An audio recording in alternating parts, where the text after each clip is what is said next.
With all this renewed interest in the world of Greyhawk, I thought it would be an interesting exercise to go through the process of adapting older lore for the new rules. Today on Greyhawk Grognard.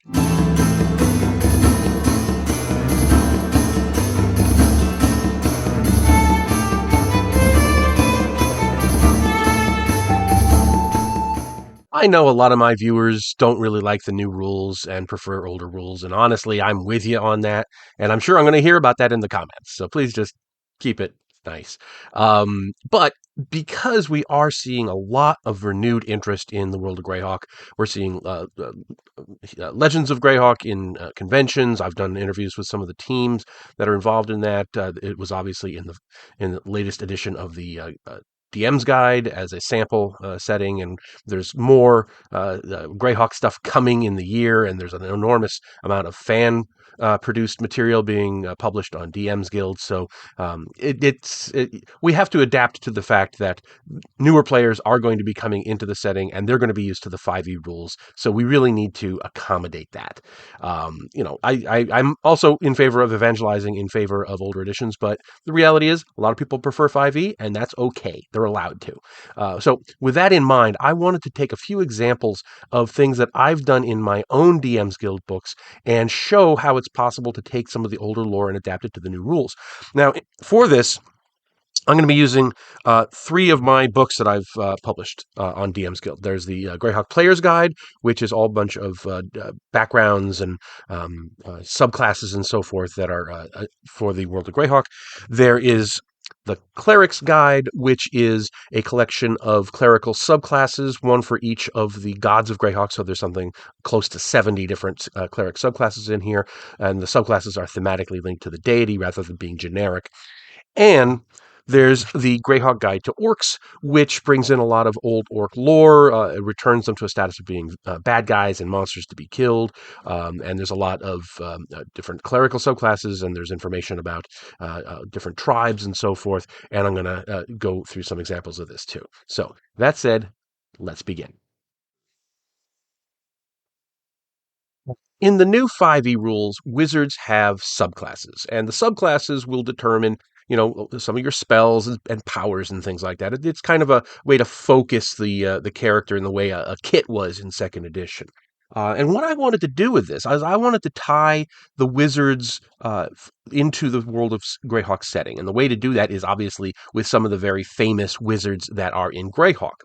So remembering that the first edition slash second edition Greyhawk Adventures book had a bunch of spells that were tied to the specific wizards of the world of Greyhawk, I went through here and was able to figure out that I wanted to take the wizards and I would make schools. Like there'd be the School of Bigby, the School of Mordenkainen, and on and on. And what I would do is I would translate the spells from first edition into fifth edition 2024 rules. But also, I didn't want to just do a mechanical upgrade. I wanted to take the themes that I was seeing in these spells and kind of use that to inform the wizard school that I was creating for 5e. I wanted to give it a little of a little background, a little lore, what people call fluff, but I don't like that word because it makes it sound trivial and unimportant. And I think it's very important to have that sort of thing. So I'm just going to give you an example here. Nystel, the wizard Nystel. I had the great pleasure to meet the namesake of that character in Page last month, which was a real fun thing to do. So, for example, in this book, we see for Nystel's spells, Nystel's dancing wearlight, Nystel's flash, Nystel's black mote, the blazing beam, crystal dagger, crystal dirk, expeditious fire extinguisher, golden revelation, radiant baton, black light burst, conjuration, light burst, enveloping darkness, radiant arch. I'm seeing here a real theme of light and darkness, of light and it feels like it's an energy based thing. It's based on dichotomies of light and dark, and I wanted to take that into effect. So when I wrote and obviously he's also got Nystel's magic aura from the original Player's Handbook. But when I wrote my School of Nystel, I wanted to incorporate that theme that I was detecting in those spells into it because, you know, The obvious thing would be to say, oh, he's all about illusions, and deception and so forth. But when you look at the rest of his spells, there's a lot more in there, and it makes it a lot more interesting. So what I did was, although he is best known for an illusion spell that bears his name, Nystel concentrated his own efforts much more in the realm of evocation, often dealing with light and darkness. Um, uh, each time you gain a wizard spell, you may add any spell with Nystel's name in it as if it was in the standard spell list, as long as it is of a level that which you have spell slots. At level 3, you become a Nystel Savant, which basically, if you want to copy a spell with his name in it into your spell books, the price and time is halved. At level 3, you also get Light Play. You can turn an area 20 feet in diameter, set it on yourself, either darker or brighter by one step, because in 5e they have rules for lightness, right? So there's shadow and dark, and you get it. You're able to move that one notch on that scale. Again, I'm taking the theme I saw in the older material and I'm turning it into a mechanic based on something that's found in the 5e rules. That's the key of this exercise. At level 6, you get continual light. Uh, uh, as a second level spell slot, and then it'll be permanent that way, because in 5e there's no continual light spell, there's just a light spell, but you can upgrade things on depending on which spell slot you want to burn to use it. So I'm using that mechanic to recreate something from the older game. Level 10, summon energy beings. You can summon a Zag-Ya or a Zeg-Yi. Remember from the old Monster Manual 2, and I put that you've got this. You can create the stats for those monsters and so forth. At level 14, you have channel energy, because again, all those spells I was seeing in there say, they a lot of them speak to energy and brightness and so forth. So I wanted to have that in here as well, and I did that with all the different wizards. The School of Autolux, School of Otto, the Bigby. I even got to throw in the +3 back scratcher for the Bigby one.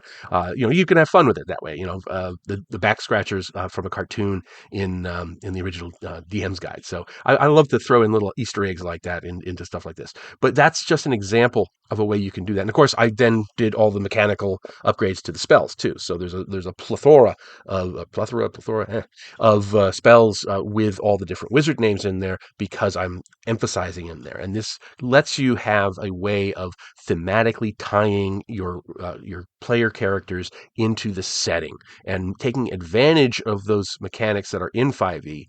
Even though if they weren't in the old game, you could still use the themes from the older material and apply them in new ways to the mechanics and come out with something that I think feels really cool, feels really organic, and really does honor to the original material, while at the same time taking advantage of the new rules that we see in the new edition. And that's the theme of what I do when I do these mechanical upgrades, and that's the thing I'm going to try to impart and really emphasize for the rest of the video.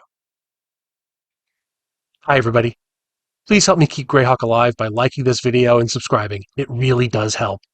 You can also become a member of the channel or support me on Patreon and get early access to my videos, exclusive content, free or at-cost copies of my Greyheim Adventures modules, and more. Thanks, and now back to the show. Another thing that the new game has that the older editions didn't are backgrounds, right? So every character gets a background, and it gives you some adjustments to your ability scores, and it gives you some things that you can do, and there's like a equipment that you can have, and so forth. And they have, they're pretty generic. You've got acolyte and artisan, charlatan, criminal, and guide, and sage and soldier and so forth. It was basically what you were before you were an adventurer. And I wanted to take that, and I thought that was a perfect way to really bring in some Greyhawk lore. So what I did was, not only did I make some variants of those to tie them into specific Greyhawk things, but I also created a few new ones. So, for example, we have for the charlatan, we have a variant background that you could choose instead of that, called the Rennehi charlatan. The Rennehi are the river folk that are found around the near dive, and you see them in the books. They feature in the City of Greyhawk box set and a lot of other places. They're very famous as kind of wandering river folk, and then there's also the Atloi. Who are the same thing in wagons, but now you have one that ties it into the Rennie into those people, and it's a charlatan background. So it gives you, your skills are deception and seamanship, and you get proficiency with either a gaming set or navigator's tools. And it gives a little background, a little fluff in there. And there's other ones, like I did a new one called the Cultist, which you could use in just about anything. And this, for obvious reasons, your feat is dark devotion, which comes out of the book. Um, and it gives you a fairly detailed background, and then you can either roll or choose for which cult you belong to. So the cult of Asmodeus, the cult of the Elder Elemental God, I use the Old One, Tharizdun, Vecna, and Wastri, the Hopping Prophet. I wanted to be able to bring in all these pieces of older lore. Like you haven't heard about Wastri since second edition. I wanted to be able to bring it back in and have that ability to have a hook in there. There's an entertainer, but in Greyhawk it gives some background on specific things that an entertainer would know and would need to know. So, for example, there's a temple of Olamadara in Gradsul in Kaolan, which is the site of pilgrimages for musicians of all sorts, and performers of all sorts are drawn to the biannual contests of poetry, song, and arts, sponsored by the Seven Shrines of Lear at another festival in Innsbruck. Things like that. Just no real mechanical changes, but it does bring in some really interesting lore. It's an opportunity to bring in some background information that the characters might not otherwise have any reason to know, but because they chose that background, oh, now this is the stuff that you would know because you have that background. There's all kinds of other things. One thing in particular I knew I wanted to put in here was the woodsman, and because I'm a huge fan of the Gary Gygax novels, obviously set in Greyhawk, and obviously Gord and Chert. Chert is a woodsman. He's a kind of a barbarian, and I wanted to be able to give that woodsman background because we see woodsmen in different places throughout the books, and I wanted to be able to bring that in because it was obviously something that Gygax felt was an important part of the setting, and I wanted to reflect that in my in how I was adapting the older material to the newer material. So by using the mechanical tool that 5e gives me, I am able to pull in the lore from the older material, from novels and from second edition box sets, and bring it in here. And there's different homelands that you can have. I am from the Adri Forest. I dislike folk from the Great Kingdom as a rule, or I am from the Fostwood slash Netherwood, bandits of any stripe are my foe, and so forth. I am from the Welkwood. I'm inclined to trust elves and gnomes, but have a stronger than normal dislike of orcs, goblins, and their ilk.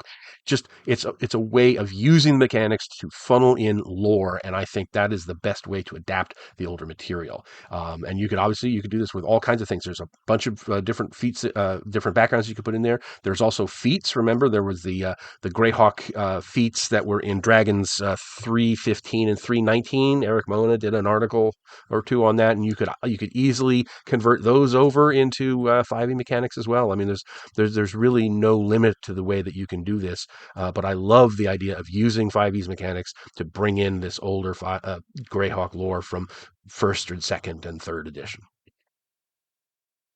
Next, I want to turn to one of my favorite concepts, and that is the idea of the specialty cleric. We saw this first in the Gold Box, where they had brief little snippets for a handful of deities, like Saint Cuthbert or so forth, where they would get like a little spell, or they would get a special power or something, and they'd have to pay 5 or 10% of their XP for the benefit of getting that. They then really took that concept and ran with it, but and I used this in two of my books, the uh, the Cleric's Guide, obviously, and also the Guide to Orcs. Um, but I wanted to go through a little bit of this because in the I use the Evil, which is a 2e book. They have the Clerics of Ayuz and as special clerics. And here they have like the expanded spell list, and they have new spells and everything like that. And I really wanted to capture this, and so I have the priesthood of Ayuz in both of those books, because the cleric's guide, obviously, because there are clerics of Ayuz running around, but also in the guide to orcs, because Ayuz, the Empire of Ayuz is a place where you find a lot of orcs. I included it as in the description, and wanted to have that there because there's a lot of orcish or half orcish priests of Ayus. So So there's all these different spells that only priests of Ayus get. So you have like Black Hand and Claw Cloud and stuff like that. And I wanted to include those in the new book. Um, so for the cleric of Ayus, doink it's right here, isn't it? Aha. Um, so I've got a general section on the god himself, just like just a general couple of paragraphs, um, and then I've got how he's worshipped. Again, that all comes out of that. I use the evil and some other sources. The idea of taking things from many disparate sources and including them in your own 5e work, to me, is also very special because it brings back all of that neat lore and all of those cute little clever little mechanical things and magic effects and stuff that might be in some obscure little corner of something, and you bring it back for the new generation. I love that idea. But in terms of the 5e books with the clerics, fifth edition cleric subclasses have very specific things that they get at different levels, and because you have all of those mechanical things to hang your hat on, it makes it very easy to bring in all of these good juicy effects that we had in the earlier specialty clerics into the 5e through the mechanism of the subclasses, and I love that idea. So, for example, at level 2, a cleric in 5e will get a channel divinity power. In this case, it is command undead instead of turn undead, which again harkens back to earlier editions where evil clerics would command undead rather than turn undead. I wanted to bring that back into the 5e thing. And then you have intimidating form, which harkens back to Ayuz himself, who has different forms. And then there's life drain and so forth. If you choose the Ayu's domain, you get change self. You get the demon friend, which demons and other beings from the abyss will have an initially friendly attitude towards you because he is a half demon and you're serving him and so forth. Then there's the spells. There's Black Hand and Turnbane and Bone Chain and Claw Cloud and Screaming Skull and Venom Claws. All those things that we saw from the cleric description of Ayu's the Evil, I wanted to bring back into this book. And you've just got all these really cool effects that are mechanically brought into the game because 5e gives you requires even these magical and other effects at specific levels. And then what I do at the very end of this is I give like a little bit of lore, it's either a story or an aphorism or a song or something that relates to it. Again, that's just background, that's just lore. I made that up myself, but I love to be able to bring in more pieces of the lore into the 5e world so people can use it. Now, also, I feel compelled to point out one of the best, in my opinion, the best book that came out of the 2E era, and that is Monster Mythology. This is invaluable if you are doing anything with clerics or shamans or whatever in 5e, because it just goes through every humanoid race, including the demi-humans, and it goes through the entire pantheon.